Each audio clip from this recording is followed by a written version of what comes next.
دیا تھا اپنے لیے. ان دونوں اونٹنیوں کو لے کر کے چوتھے دن وہ غار ثور کے منہ پہ کھڑا ہو جاتا ہے, غار ثور کے دہانے پر کھڑا ہو جاتا ہے. اللہ کے نبی صلی اللہ علیہ وسلم اور ابو بکر غار ثور سے باہر نکلتے گئے, اپنی اونٹنی پر رسول اللہ سوار ہو جاتے گئے, اور حضرت ابو بکر صدیق اپنی اونٹنی پہ سوار ہوتے گئے, اور اس اونٹنی پر حضرت ابو بکر صدیق کے غلام حضرت عامر بن فہیرہ بھی سوار ہو جاتے گئے. یعنی ایک اونٹنی پر رسول اللہ تنہا سوار ہوتے گئے, اور ابو بکر کی اونٹنی پر ابو بکر خود بھی سوار ہوتے گئے, اور اپنے غلام حضرت عامر بن فہیرہ کو بھی سوار کر لیتے گئے. اور اونٹنی کی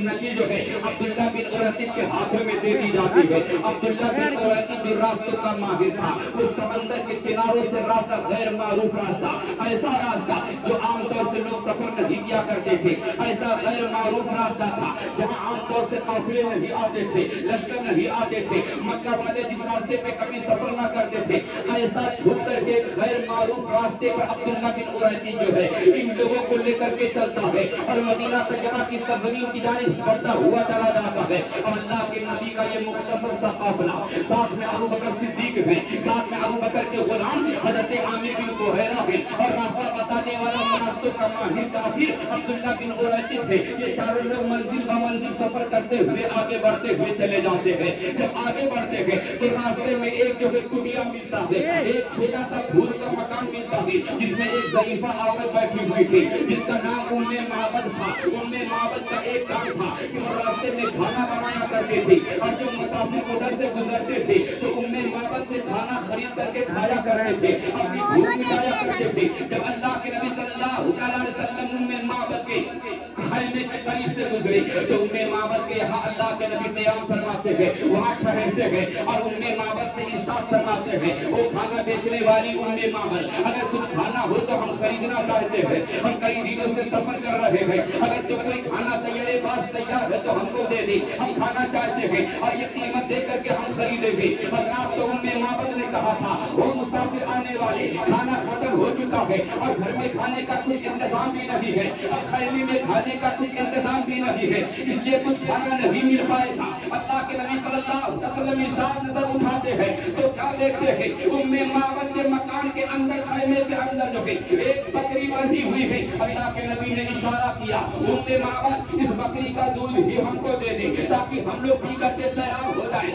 شکم خیر ہو جائے. حضرت جو ہے ام معبد نے کہا تھا, او مسافر, یہ بکری دودھ نہیں دیتی ہے, کئی سالوں سے اس نے دودھ دینا بند کر دیا ہے, اس کا تھن خشک ہو چکا ہے, اس کی پستان دودھ سے خالی ہو چکا ہے, اس لیے یہ دودھ بھی نہیں دے سکتی ہے. اللہ کے نبی ارشاد فرماتے ہیں, تو دودھ دہنے کی اجازت دے دے, اجازت دینا تیرا کام ہے, اور بکری کے تھن سے دودھ نکالنا یہ میرا کام ہے. سبحان اللہ, سبحان اللہ. نعرہ تکبیر, نعرہ تکبیر, نعرہ رسالت, نعرہ رسالت.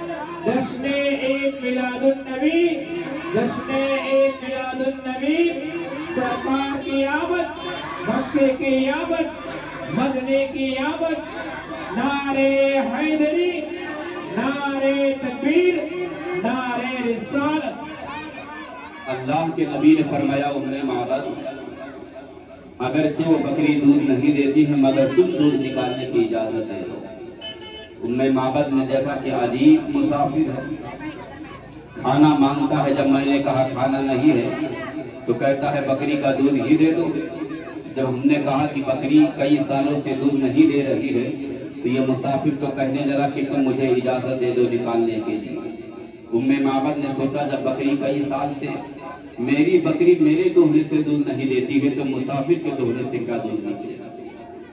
مگر بات ختم کرنے کے لیے اس نے یوں ہی کہہ دیا, ٹھیک ہے مسافر, تمہارا ارادہ ہے تو جاؤ, میں اجازت دیتی ہوں, دودھ نکال دو. اللہ کے نبی صلی اللہ علیہ وسلم ام معبد سے برتن مانگتے ہیں, ام معبد برتن دیتی ہے, رسول اللہ برتن لے کر کے بکری کے قریب جاتے ہیں, اور بسم اللہ الرحمن الرحیم پڑھ کر بکری کے تھن میں ہاتھ لگاتے ہیں, دودھ نکالنا شروع کر دیتے ہیں. جو بکری سالوں سے دودھ نہیں دے رہی تھی, اللہ کے نبی کا ہاتھ لگتا ہے, اور اللہ کے نبی بسم اللہ پڑھ کر جب دودھ نکالنے لگتے ہیں تو سارا برتن دودھ سے لبانا بھر جایا کرتا ہے. اللہ کے نبی نے فرمایا, اے ام معبد, اور برتن لائیے تو بھر چکا है। उम्मे मामद ने दूसरा बर्तन दिया, रसूलुल्लाह दूध निकालते रहे, दूसरा बर्तन भी भर गया। अल्लाह के नबी ने कहा अबू बकर दूध पी लो। अबू बकर ने दूध पिया है, आमिर बिन फगीरा ने दूध पिया है, अब्दुल्लाह बिन उरैकित ने दूध पिया है। अल्लाह के नबी ने फरमाया उम्मे मामद तुम भी दूध पी लो। वो भी दूध पी लेती है, उनके शौहर भी दूध पी लेते हैं। नबी फरमाते हैं घर में जितना बर्तन हो सब ले आओ, आज रहमत करम का दरिया बह रहा है। अल्लाहू अकबर कबीरा, जितना घर में बर्तन था सब उम्मे मामद ने दे दिया रसूलुल्लाह को। रसूलुल्लाह दूध निकालते रहे, सारा बर्तन दूध से लबालब भर गया। रसूलुल्लाह भी शिकम सैर हो गए। अल्लाह के नबी का जब ये मौजज़ा उम्मे मामद देखती है तो वो कहती है क्या तुम नबी के आखिर ज़मा हो? रसूलुल्लाह कहते हैं हाँ, मैं ही नबी के आखिर ज़मा हूँ। उम्मे मामद और उनका शौहर दोनों नबी का कलमा करते हैं, मुशर्रफ का इस्लाम होगा।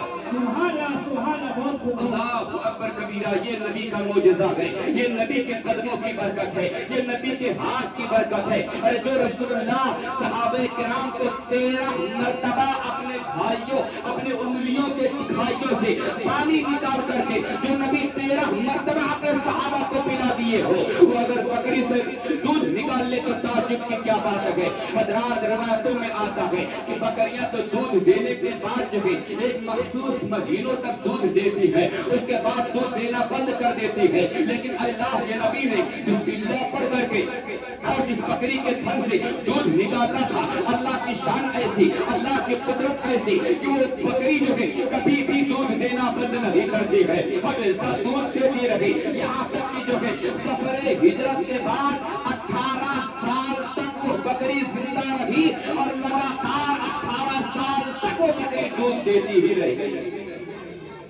उनकी महक ने दिल के गुंजे खिला दिए हैं, इसरार चल दिए हैं, कूचे बसा दिए हैं। इस वाक़े के बाद 18 साल तक बकरी जिंदा रही।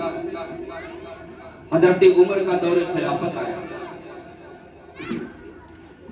हजरत उमर के दौरे खिलाफत में भी वो बकरी जिंदा रही और हजरत उमर के दौरे खिलाफत में जानवरों की एक भयानक बीमारी चली जिसमें ज्यादा से ज्यादा बहुत ज्यादा जानवर मर गए, मगर उस बीमारी के अंदर भी वो बकरी जिंदा रही और बच गई। और जो जानवर उस बीमारी में मरने से बच गए उनके थनों का दूध सूख गया, मगर उस बकरी के थन का दूध नहीं सूखा, इसलिए कि हाथ रसूलुल्लाह का लग गया था। जिन उंगलियों से पानी के चश्मे जारी हो जाते थे, ऐसा दस्ते नबुव्वत उसके थन को लग गया था।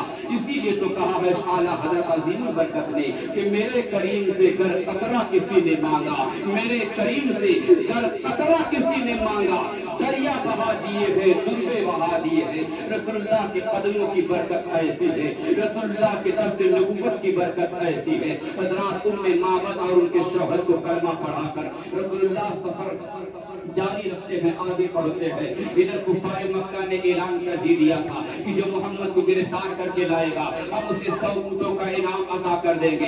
हज़रात सुराका बिन मालिक नाम का काफिर मक्का मुकर्रमा से चलता है, अपने घोड़े पे सवार होकर के मोहम्मद को गिरफ्तार करने के लिए रस्सी लेकर के चलता है। जब उसने देखा कि सामने मोहम्मद और उनके साथी जो है अबू बकर जा रहे हैं, तो अबू बकर तो रसूलुल्लाह को गिरफ्तार करने के लिए उसने अपने घोड़े को आगे बढ़ा दिया। हज़रत अबू बकर मुड़ करके देखते हैं कि आप तो मुड़ करके देखते हैं। हज़रत अबू बकर कहते हैं या रसूलुल्लाह, सुराका बिन मालिक पीछा करता हुआ पीछे पीछे आ रहा है, ये मक्का मुकर्रमा का काफिर है, लगता है ये हमको गिरफ्तार करना चाहता है, ये बहुत ही करीब आ चुका है। या रसूलुल्लाह, थोड़ी ही देर में ये हमको पकड़ लेगा, थोड़ी ही देर में ये आपको गिरफ्तार कर लेगा। अल्लाह के नबी इरशाद फरमाते हैं अबू बकर घबराओ नहीं, ये सुराका हमें गिरफ्तार नहीं कर सकेगा, बल्कि ये खुद ही मेरी मोहब्बत का गिरफ्तार हो जाएगा। अल्लाह के नबी से हज़रत अबू बकर अर्ज़ करते हैं या रसूलुल्लाह, निगाह घुमा करके देखिए बहुत करीब आ चुका है सुराका। अल्लाह के नबी जब नजर पलट करके देखते हैं कि सुराका बहुत पीछे आ चुका है, अल्लाह के नबी इरशाद फरमाते हैं ओ सुराका, पीछा करने का मतलब क्या है, ताक़ुब करने का इरादा किया है। तो सुराका ने कहा कि मोहम्मद इब्न अब्दुल्लाह, कुफ़ार मक्का ने 100 ऊंटों का इनाम अता कर दिया है, जो आपको गिरफ्तार करके ले जाएगा وہ 100 اونٹوں کا انعام پائے گا، اس لیے میں آپ کو گرفتار کرنے کے لیے آیا ہوں۔ اللہ کے نبی ارشاد فرماتے ہیں کہ تجھے تیرا مقصد حاصل کرنے سے بہتر ہے کہ تو ایسے ہی واپس چلا جا۔ سراقہ بن مالک کہتا ہے نہیں محمد کچھ بھی ہو جائے، ہم تمہیں گرفتار کر کے اور مکہ والوں کے سامنے لے جائیں گے، 100 اونٹوں کا انعام حاصل کر لیں گے۔ اللہ کے نبی ارشاد فرماتے ہیں اے زمین سراقہ کے گھوڑے کو پکڑ لے۔ اللہ کے نبی کا حکم ہوتا ہے، زمین پھٹ جاتی ہے اور سراقہ کا گھوڑا گھٹنوں تک جو ہے زمین کے اندر دھس جاتا ہے۔ سبحان اللہ سبحان اللہ۔ سراقہ گھوڑے پہ بیٹھا، زمین پھٹی، گھوڑا گھٹنوں تک دھس گیا زمین کے اندر۔ گھوڑا جب آگے نہیں بڑھ پاتا ہے، جب سراقہ مجبور ہو جاتا ہے تو عرض کرتا ہے محمد رحم و کرم کر دیجئے، معاف فرما دیجئے۔ اللہ کے نبی صلی اللہ علیہ وسلم کی بارگاہ میں اگر کوئی معافی مانگے اور رسول اللہ معاف نہ کرے، رحمت عالم کا دل ایسا ہو ہی نہیں سکتا ہے۔ اللہ کے نبی نے معاف فرما دیا، او سراقہ بن مالک جا میں تجھے معاف کرتا ہوں۔ اللہ کے نبی زمین کو حکم دیتے ہیں، زمین حضرت زمین جو ہے سراقہ بن مالک کے گھوڑے کو چھوڑ دیتی ہے۔ سراقہ بن مالک کا گھوڑا جیسے بھی اوپر آتا ہے، سراقہ بن مالک کا گھوڑا چلنے لگتا ہے۔ پھر سراقہ بن مالک کے ذہن میں یہ خرافات آتا ہے، ہو سکتا ہے یہ محمد کا جادو رہا ہو جس کی وجہ سے میرا گھوڑا زمین میں دھسنے لگا تھا۔ ادھر 100 اونٹوں کا انعام ذہن میں گھومنے لگتا ہے، اگر کسی طرح ہم محمد کو گرفتار کر کے کافروں کے حوالے کر دیں گے تو 100 اونٹوں کا انعام حاصل کر لیں گے۔ سراقہ پھر پیچھا کرنے لگتا ہے، محمد رسول اللہ کو گرفتار کرنے کی کوشش کرتا ہے۔ اللہ کے نبی پھر زمین کو حکم دیتے ہیں اے زمین سراقہ کے گھوڑے کو پکڑ لے۔ پھر زمین پھٹ جاتی ہے، سراقہ کا گھوڑا قدموں تک دھس جاتا ہے۔ اللہ کے نبی سے پھر معافی مانگتا ہے، اللہ کے نبی پھر معاف کر دیتے ہیں۔ پھر رسول اللہ جیسے ہی چلنے لگتے ہیں، پھر سراقہ گرفتار کرنے کی کوشش کرتا ہے۔ اللہ کے نبی صلی اللہ علیہ وسلم پھر جو ہے زمین کو حکم دیتے ہیں، زمین پھٹ جاتی ہے، سراقہ کا گھوڑا قدموں تک جو ہے گھٹنوں تک دھس جاتا ہے۔ پھر معافی مانگتا ہے، رسول اللہ جو ہے اسے معاف کر دیتے ہیں۔ پھر زمین جو ہے سراقہ کے گھوڑے کو چھوڑ دیا کرتی ہے۔ سبحان اللہ سبحان اللہ۔ ہاتھ جوڑ کے عرض کرتا ہے یا رسول اللہ مجھے معاف فرما دیجئے اور میرے لیے امن کا پروانہ لکھ دیجئے۔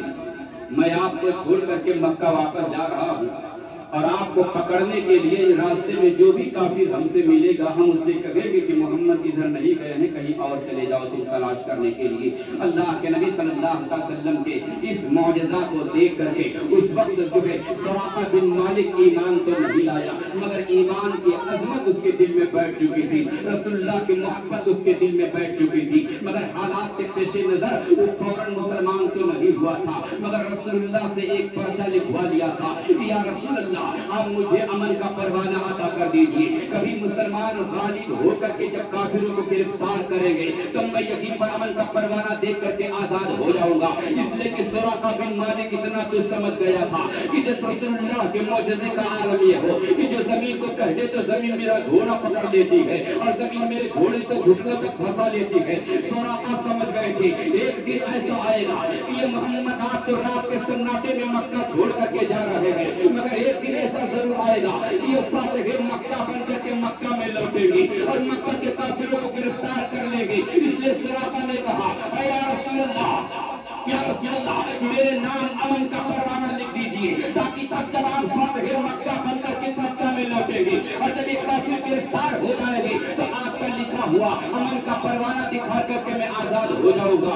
اللہ کے نبی نے ارشاد فرمایا، حضرت عامر بن فہیرہ نے رسول اللہ کی جانب سے امن کا پروانہ آزادی کا پروانہ لکھ دیا، اگر ہم کبھی جو ہے حملہ کرے فتح مکہ بن کر کے اور جب ہم کافروں کو گرفتار کریں گے اور سراقہ بھی جب گرفتار ہو جائے گی تو یہی آزادی کا پروانہ جب یہ دکھائیں گے تو ان کو چھوڑ دیا جائے گا۔ اس لیے رسول اللہ سے امن کا پروانہ لکھ کر کے جو ہے وہیں سے واپس ہونے لگتا ہے۔ سراقہ بن مالک نے کہا یا رسول اللہ تم تحفے کے طور پر میں کھانا آپ کو دینا چاہتا ہوں، یہ قبول فرما لیجئے، مگر چونکہ وہ اسلام لایا نہیں تھا اس لیے اللہ کے نبی نے قبول نہیں فرمایا تو امن کا پروانہ لے کر کے وہیں سے سراقہ بن مالک رسول اللہ کو چھوڑ کر کے واپس چلا جاتا ہے۔ اب راستے میں جو بھی کافر رسول اللہ کو تلاش کرتا ہوا آتا ہے وہ سارے کافروں سے کہتا ہے کہ محمد ادھر نہیں گئے ہیں، تو تلاش کرنے کے لیے کہیں اور چلے جاؤ۔ اللہ اکبر کبیرہ، اس دن تو جناب سراقہ بن مالک ایمان نہیں لائے مگر اللہ کے نبی نے ارشاد فرمایا او سراقہ देते हो ताकि तुम 100 ऊँटों का इनाम मिल जाओ। 100 ऊँटों के इनाम की लालच में तुम मुझे गिरफ्तार करना चाहते हो। हालांकि मैं देख रहा हूँ कि तुम्हारे हाथों में किसरा और कैसर बादशाह के हाथों का सोने का कंगन देख रहा हूँ। अल्लाह अकबर कबीरा। वहां से सुराका वापस आ जाते हैं। अल्लाह के नबी सल्लल्लाहु अलैहि वसल्लम जब जंगे हुनैन से फारिग होकर के, जब फातिह मक्का बनकर उससे फारिग, जब फातिह मक्का बनकर के मक्का मुकर्रमा की धरती पे आते हैं तो यही सुराका अमन का परवाना लेकर आते हैं और कहते हैं या रसूल अल्लाह, ये अमन का परवाना आपने अता किया था, मुझे आजाद भी कर दीजिए और अपना कलमा पढ़ाकर मुझे मुसलमान भी बना दीजिए। नारे तकबीर, नारे तकबीर, नारे रिसालत, नारे रिसालत। जश्न ईद मिलादुन नबी, जश्न ईद मिलादुन नबी। सरकार की आमद, सरकार की आमद, भक्ति की आमद, भक्ति की आमद, मरने की आमद, बदलने की आमद। सुन्नी अजमेरी जामे मस्जिद, दारुल उलूम चिश्तिया अहले सुन्नत, खतीबुल हिंद मुफ्ती कलीम रजा बरकाती। नारे तकबीर, नारे रिसालत। सुराका बिन मालिक नबी का कलमा पढ़ते हुए मुशर्रफ इस्लाम होकर सहाबी रसूल बन जाते हैं। रसूलुल्लाह का विसाल हुआ, खलीफा बने हजरत अबू बकर। हजरत अबू बकर का विसाल हुआ, खलीफा बने हजरत उमर। हजरत उमर के दौरे खिलाफत में ईरान फतह हुआ, मुल्क फारस फतह हुआ। कैसर और किसरा दोनों बादशाह गिरफ्तार हुए और कैसर और किसरा बादशाह जो अपने हाथों में सोने का कंगन पहनते थे, माले गनीमत के तौर पर वो किसरा और कैसर बादशाह के हाथों का सोने का कंगन माले गनीमत के तौर पर, माले गनीमत के तौर पर मदीना तैयबा आता है हजरत उमर इब्न खत्ताब के हाथों में। जब वो सोने का कंगन हजरत उमर इब्न खत्ताब अपने हाथों में देखते हैं तो रसूलुल्लाह की बात याद आ जाती है कि ऐ सुराका, सिर्फ 100 ऊँटों के इनाम की लालच में मुझे गिरफ्तार करने आए हो। हालांकि मेरी निगाहें देख रही हैं कि ईरान और फारस के बादशाह जो अपने हाथों में सोने का कंगन पहनते हैं, मैं तुम्हारे हाथों में वो कंगन देख रहा हूँ। हजरत उमर को रसूलुल्लाह की ये बात याद आ जाती है। इरशाद फरमाते हैं सुराका बिन मालिक कहाँ है, आओ। सुराका बिन मालिक को लोगों ने तलाश किया, ला करके उमर इब्न खत्ताब के सामने पेश कर दिया और कहा, हो सुराका, याद करो वो दिन जब 100 ऊँटों को इनाम में रसूलुल्लाह को गिरफ्तार करने गए थे। तो रसूलुल्लाह ने कहा था कि 100 ऊँटों के इनाम की लालच में तुम मुझे गिरफ्तार करने आए हो। हालांकि तुम्हारे हाथों में कैसर और किसरा बादशाह के हाथों का सोने का कंगन में देख रहा हूँ। ऐ उमर जो है, ऐ सुराका बिन मालिक, आगे आओ और ये कैसर और किसरा के हाथों के सोने का कंगन तुम्हारे हाथ में मैं पहना दूं ताकि जमाने को पता चल जाए मेरा महबूब कभी झूठ नहीं बोलता है। कौन मोहम्मद कौन खुदा, कुरान न बदला जाएगा और बदलेगा जमाना लाख मगर कुरान न बदला जाएगा। सुहाना सुहाना माशाअल्लाह। सुराका बिन मालिक आगे बढ़े, हाथ बढ़ा दिया। उमर इब्न खत्ताब ने कैसर बादशाह और किसरा बादशाह के हाथों के सोने का हासिल किया हुआ कंगन सुराका बिन मालिक के हाथों में पहना दिया। सहाबा ने नारा मारा और कहा, या रसूल अल्लाह, आपकी बात सच्ची है। किसी दुनियादार की बात होती तो न पूरी हो सकती थी, मगर बात तो रसूलुल्लाह की ज़बान से निकल चुकी है, रसूलुल्लाह की दुआ की निकल चुकी है। जबकि रसूलुल्लाह की दुआओं का हाल यह है कि आला हजरत ने कहा था कि इजाबत का सेहरा, इनायत का जोड़ा, दुल्हन बन के निकली दुआए मोहम्मद और इजाबत में बढ़कर गले से लगाया। बढ़ी नाज से जब दुआए मोहम्मद, बढ़ी नाज से जब दुआए मोहम्मद और रजा कुल से अब वजद करते गुजरिए, रजा कुल से अब वजद करते गुजरिए कि है रब्बे सल्लिम सदाए मोहम्मद, कि है रब्बे सल्लिम सदाए मोहम्मद। हज़रात रसूलुल्लाह का विसाल हो जाता है। रसूलुल्लाह के विसाल के बाद अबू बकर खलीफा बने, उनका विसाल हुआ। उमर इब्न खत्ताब खलीफा बने, उनके दौरे हुकूमत में ईरान और फारस फतेह होता है और कैसर और किसरा के बादशाह गिरफ्तार होते हैं और उनके हाथों के सोने का कंगन माल गनीमत के तौर पे उमर इब्न खत्ताब के हाथों में आता है और उमर इब्न खत्ताब हजरत सुराका बिन मालिक सहाबी रसूल रज़ियल्लाहु तआला अन्हु को बुला करके सोने का कंगन हाथों में पहना देते हैं और रसूलुल्लाह की बात पूरी हो जाती है कि ऐ सुराका, मैं तेरे हाथों में कैसर और किस्रा के सोने का कंगन देख रहा हूं। एक बात और, सोना मर्दों के लिए हराम है। रसूलुल्लाह ने देखा कि एक सहाबी सोने की अंगूठी पहने हुए, रसूलुल्लाह ने उस सोने की अंगूठी को उनसे उतरवाया और उतरवा करके दूर फेंक दिया और इरशाद फरमाया कि सोना सिर्फ औरतों के लिए जायज है और मर्दों के लिए सोना का जेवर हराम है, अशद हराम है। चाहे सोने की अंगूठी हो मर्दों के लिए हराम, सोने की चैन हो मर्दों के लिए हराम, या सोने का छड़ा हो मर्दों के लिए हराम। इसलिए अल्लाह तुम्हें कितनी भी दौलत अता कर दे मगर शरीयत के दायरे ही में रह करके जो है अपनी दौलत को इस्तेमाल करना। अगर शरीयत के दायरे में रहकर अपनी दौलत को ऐलान जो है इस्तेमाल करोगे तो अल्लाह के नबी हजरत उस्मान को गनी का खिताब अता कर दिया करते हैं। अगर इस्लाम शरीयत के दायरे में रह करके अपनी दौलत को इस्तेमाल करोगे तो अल्लाह तुम्हें दुनिया की भी दौलत से माला माल कर देगा, आखिरत की भी दौलत से माला माल फरमा देगा। इसलिए अगर दौलत कितनी ही ज्यादा हो जाए, जब कुछ लोगों के पास दुनिया की दौलत ज्यादा हो जाती है तो दिखावे के लिए अपनी मालदारी को जाहिर करने के लिए सोने की अंगूठी बना लेते हैं या सोने का चैन बना लेते हैं या सोने का कड़ा बना लेते हैं। ओ मुसलमानों, तुम दुनिया में जीने के लिए आए हो तो रसूलुल्लाह को राजी करके जीना। इसलिए कि दुनिया में कितने साल जिंदा रहोगे, 70 साल जिंदा रहोगे या 80 साल जिंदा रहोगे या 100 साल जिंदा रहोगे या 125 साल जिंदा रहोगे। और जब दुनिया की जिंदगी खत्म हो जाएगी तब दुनिया से मौत के घाट उतर करके जब अपने कब्र के हवाले हो जाओगे, हश्र में उठोगे, तब काम हर दुनिया में भी रसूलुल्लाह ही आएंगे, कब्र में भी काम रसूलुल्लाह ही आएंगे, हश्र में भी काम रसूलुल्लाह ही आएंगे। इसलिए अल्लाह अगर तुम्हें हजरत उस्मान गनी का सदका अता कर दे और तुम्हें दुनिया की दौलत से माला माल कर दे तो रसूलुल्लाह को राजी करने की कोशिश करना। कभी ऐसा ना हो कि तुम्हें दुनिया की दौलत तो मिल जाए मगर ईमान की दौलत तुम्हारी कमजोर हो जाए। इसलिए मुसलमानों, अगर अल्लाह दौलत अता फरमा दे तो ईमान की दौलत को कमजोर मत होने देना। अगर अल्लाह तुम्हें दुनिया की दौलत से माला माल कर दे तो अकीदत की दौलत को कमजोर मत होने देना और दुनिया के सामने जो ऐलान कर देना कि या रसूल अल्लाह, जितना दिया सरकार ने मुझको उतनी मेरी औकात नहीं और ये तो करम है उनका, वरना मुझ में तो ऐसी बात नहीं। और या रसूल अल्लाह, तुझे जाना तुझे माना न रखा गैर से काम और लिल्लाहिल हम्द, मैं दुनिया से मुसलमान गया। सुभान सुभान। चांदी की एक अंगूठी जिसमें सिर्फ एक नग हो, जिसका वजन 4.5 नाशा से कम हो, बस इतना ही मर्दों के लिए जायज है। इसके अलावा किसी किस्म की धात का जेवर या सोने का जेवर मर्दों के लिए हराम है। रसूलुल्लाह ने सहाबी को देखा कि सोने की अंगूठी पहनी है, रसूलुल्लाह ने उतरवा दिया और उतरवाने के बाद दूर फेंक दिया और कहा कि सोने की अंगूठी मर्दों के लिए हराम है, सिर्फ चांदी का इस्तेमाल कर सकते हो।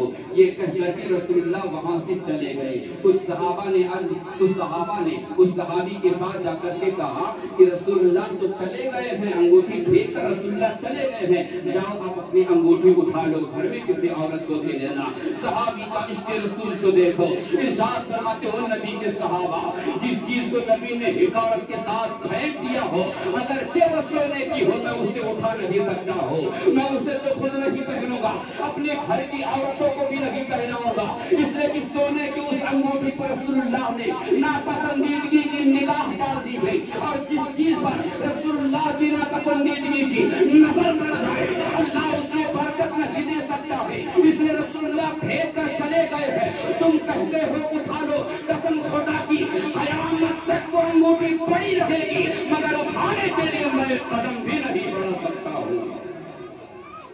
और आज उसी रसूलुल्लाह का कोई नायब आलिम दीन या इमाम साहब या खतीब साहब आपके हाथों से अगर अंगूठी उतरवा दे, ये सोने की अंगूठी मर्दों को हराम है, गले से हार आपके उतरवा दे, हाथों से कड़ा आपके उतरवा दे, तो उस इमाम का लिहाज करने के लिए, आलिम का लिहाज करने के लिए सामने तो गले से भी उतार लेते हुए चेन, सामने तो अंगूठी उतार लेते, उंगली से हाथ से कड़ा भी निकाल करके जेब में रख लेते हैं, और जेब में रखने के बाद जैसे भी इमाम साहब निगाहों से गायब होते गए, निगाहों से ओझल होते हैं, दोबारा कड़ा की जेब से निकलते हैं, हाथों में पहना लेते हैं, अपने गलों में पहन लेते हैं, अपने अंगुलियों में पहन लेते। वो मुसलमानों, जिस आलिम ने ये हराम बताया था, ये अपने घर की बात नहीं की थी, इसने बात तो रसूल पाक की थी। अगर तुमने जो सोचा कि इमाम साहब के जाने के बाद हम दोबारा सोने की अंगूठी पहनेंगे, कहाँ इमाम देखने आते हैं? अरे तुम्हारा इमाम नहीं देखता, मगर रसूलुल्लाह तो देख रहे हैं, खुदा तो देख रहा है।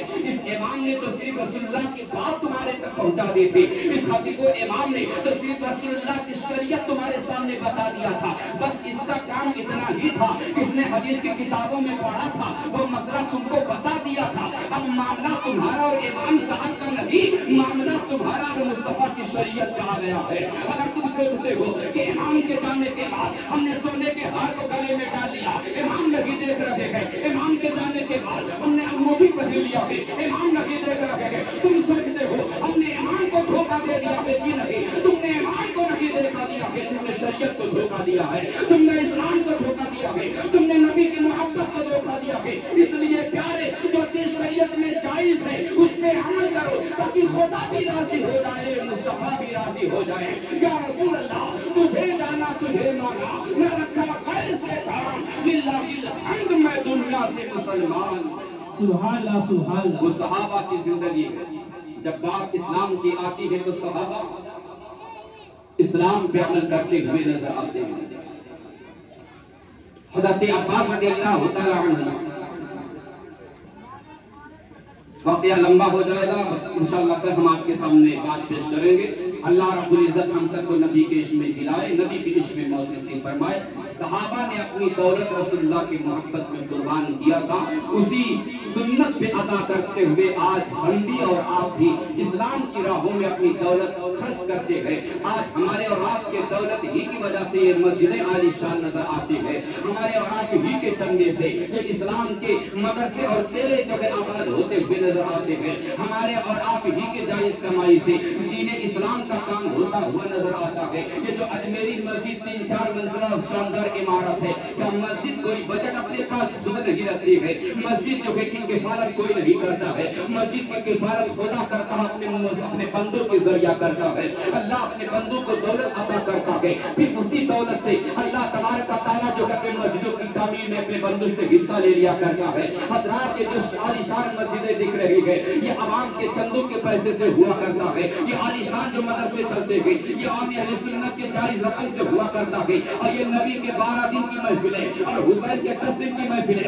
मुहर्रम के दिनों में हुआ करती है, ये हमारे और आप ही के जायज रकम से हुआ करती है, ताम से हुआ करती है। इसलिए मैंने कल भी आपसे गुजारिश किया था और काफी अच्छे तादाद में